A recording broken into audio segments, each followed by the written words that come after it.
Eita, minha gente, segura na cadeira que a história de hoje é daquelas de arrepiar até o cabelo do sovaco, viu? Para começar, a gente precisa voltar no tempo, lá em 2007. Imagine só, uma rodoviária no coração do sertão, dessas que a poeira encontra o suor e o tempo parece andar mais devagar. Um lugar onde todo mundo se conhece, ou pelo menos, todo mundo sabe da vida de todo mundo. Pois é, foi nesse cenário, num fim de tarde abafado em 22 de julho de 2007, que o impensável aconteceu. Naquele dia, um jovem cheio de planos sumiu. Desapareceu como fumaça no vento, sem deixar rastro. A família, dilacerada, buscou, chamou, implorou, mas nada. O chão sumiu debaixo dos pés deles. Ninguém imaginava que esse caso seria mais um daqueles desaparecimentos misteriosos que assombram o interior do Brasil. E o pior, minha gente, é que muitos de vocês, talvez até alguém da sua família, já passou por algo parecido. Aquela dor de não saber onde está um ente querido, aquela angústia que corrói a alma, né? É uma sensação que não desejo nem para o meu pior inimigo. A gente se sente impotente, de mãos atadas, e a vida insiste em continuar, mas sem aquela pessoa, ela fica pela metade. Mas e se eu te disser que, 11 anos depois desse sumiço, que ninguém mais tinha esperança de resolver, uma mensagem chegou do celular dele. É de doer o coração, de arrepiar a espinha e de fazer a gente pensar: Nossa Senhora, o que foi que aconteceu? Eita, que essa história tem mais ponta solta que arame farpado em cerca velha. Presta atenção, que hoje a gente vai mergulhar fundo nesse caso real de desaparecimento. E você vai ver como a tecnologia, mesmo que de um jeito torto, pode trazer à tona verdades que estavam enterradas. E não só isso, viu? No final, vou te dar umas dicas quentes para você se ligar e proteger quem você ama, porque às vezes o perigo está mais perto do que a gente imagina. E a solução para esses mistérios, muitas vezes, está em detalhes que a gente teima em ignorar, ou em ferramentas que a gente nem sabe usar direito. Bora lá?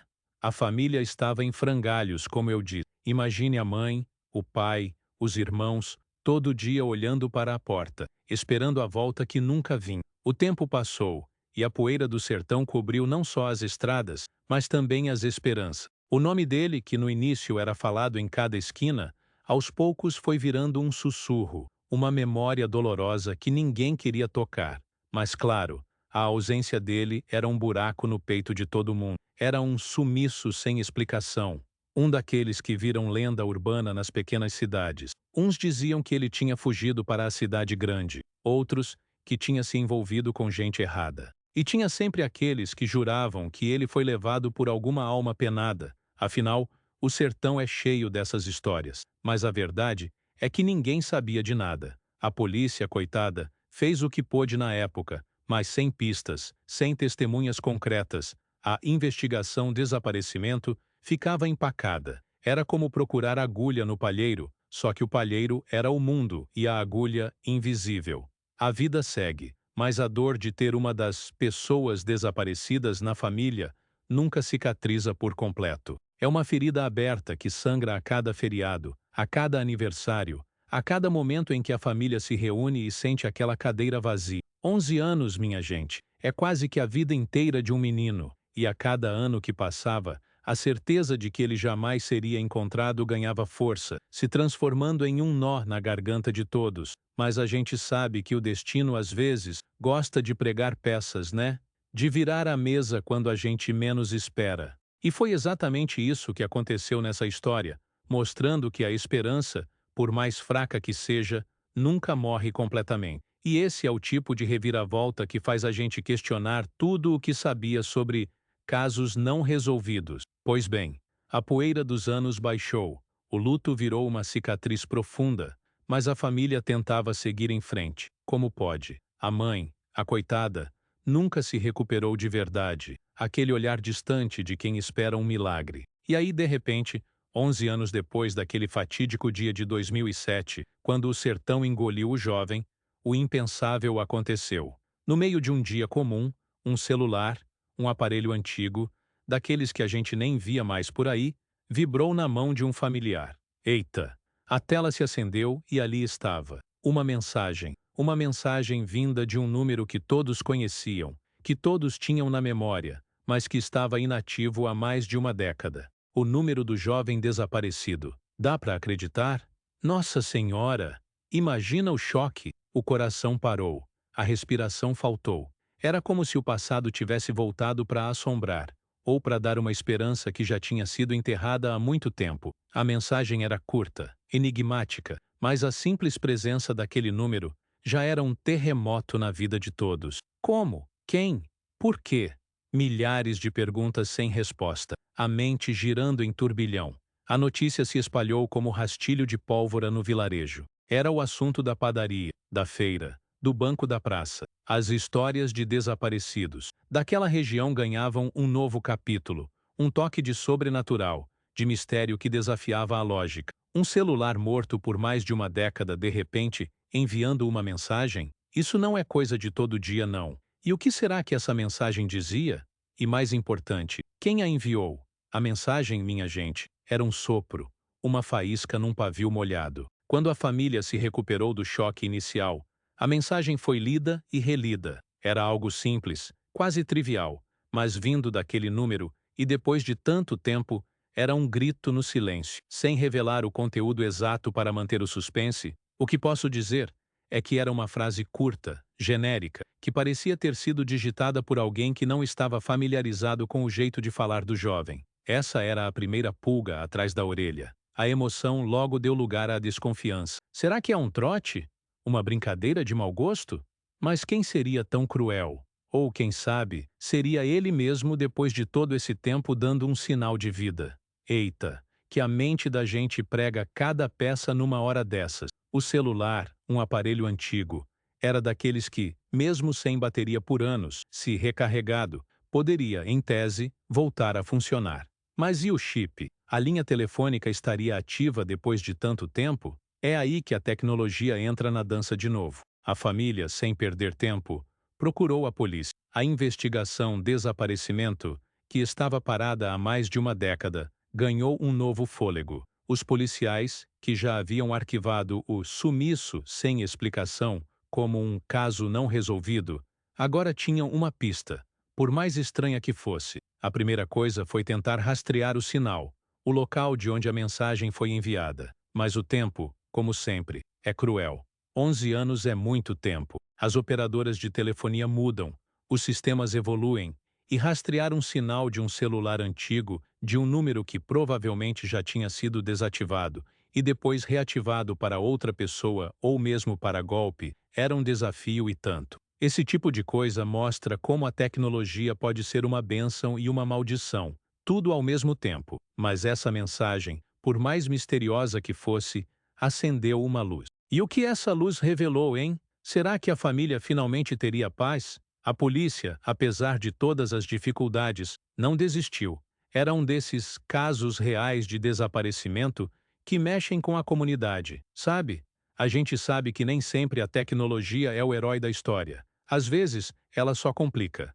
Mas era o que tinham. Começaram a vasculhar tudo de novo. A linha de telefone foi investigada. E aí, a primeira surpresa. A linha original do jovem estava de fato desativada há anos. O número havia sido repassado para outro usuário, como é comum acontecer quando uma linha fica inativa por muito tempo. Eita, que ironia do destino! A mensagem não veio do celular dele, no sentido físico de ser o aparelho que ele usava, nem da linha SE dele. Veio de um número que um dia foi dele, mas agora pertencia a outra pessoa. Mas quem era essa pessoa? E por que ela enviaria uma mensagem tão enigmática, justo no dia que marcou 11 anos do desaparecimento misterioso? Isso não era coincidência, minha gente. Era intencional. A investigação desaparecimento agora se focava em descobrir a identidade do novo dono daquele número. E é aí que a coisa começou a ficar interessante. Não era um hacker, nem um fantasma. Era uma pessoa comum. E essa pessoa, quando questionada pela polícia, disse que a mensagem foi enviada sem querer. Um já enganou ao digitar um número. Eita! Mas a polícia não é boba. Como assim um engano? E justo nesse dia, e para uma família que vivia a dor de ter uma das pessoas desaparecidas, a coincidência era grande demais para ser verdade. A pessoa pressionada acabou revelando que conhecia a história do jovem desaparecido. A cidade era pequena, as histórias de desaparecidos se espalhavam rápido. Essa pessoa, movida por uma curiosidade doentia ou por um senso de humor macabro, decidiu ir atestar a família, enviando uma mensagem aleatória de um número que ela sabia ter pertencido a ele. A investigação desaparecimento virou de ponta cabeça. Não era uma pista, mas uma brincadeira cruel. A família, que tinha tido um vislumbre de esperança, caiu num abismo ainda mais profundo. É duro demais, né? Mas a gente precisa entender que, em casos assim, nem sempre a tecnologia traz as respostas que a gente quer. Às vezes, ela só revela a maldade humana. Eita, que reviravolta mais dolorosa, não é? Ver a esperança brotar e ser esmagada assim. Aquela mensagem que parecia a luz no fim do túnel, na verdade, era só mais uma nuvem de poeira no sertão, só que dessa vez, com um toque de crueldade. A investigação desaparecimento, que tinha sido reativada com tanto fervor, logo esfriou de novo. A pessoa que enviou a mensagem foi devidamente repreendida, mas o ato em si não era um crime grave o suficiente para mantê-la presa ou para desvendar o sumiço sem explicação.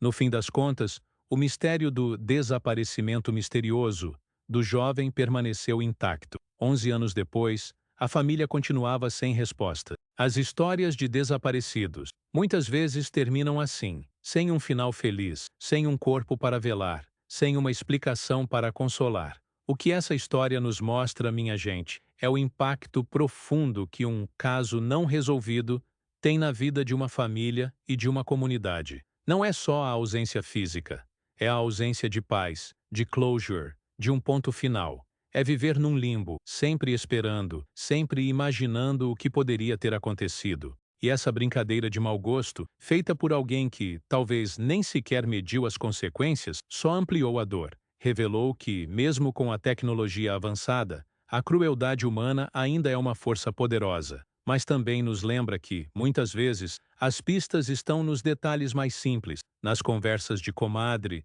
nos olhares perdidos, nos pequenos casos reais de desaparecimento que a gente ouve e logo esquece. E a busca por pessoas desaparecidas continua dia após dia, com famílias que nunca desistem. E mesmo que essa mensagem não tenha sido a chave, ela nos fez revisitar a história e lembrar que o mistério ainda está lá, esperando por alguém que o desvende de verdade. Então, minha gente, o que a gente tira de uma história assim? Primeiro, que a vida prega peça, viu? Às vezes, a gente acha que tem tudo sob controle, e de repente, puf, a pessoa some. E o sofrimento de ter uma das pessoas desaparecidas na família é uma coisa que não tem preço, não tem remédio. Segundo, a tecnologia é uma bênção, mas também pode ser uma arma na mão de gente sem noção. Essa mensagem, que parecia um milagre, virou mais uma faca na ferida aberta dessa família. A investigação desaparecimento é um processo demorado, cheio de altos e baixos, e nem sempre termina com a gente batendo palma. Terceiro, o sumiço sem explicação do jovem do sertão continua sendo um desaparecimento misterioso, mais um dentre tantos casos não resolvidos que a gente conhece. Isso serve de alerta para todos nós. Nunca é demais a gente ficar de olho, conversar com os filhos, com os amigos, com os irmãos, saber onde as pessoas vão, com quem estão e por onde andam. Eita, que a gente não pode vacilar, não.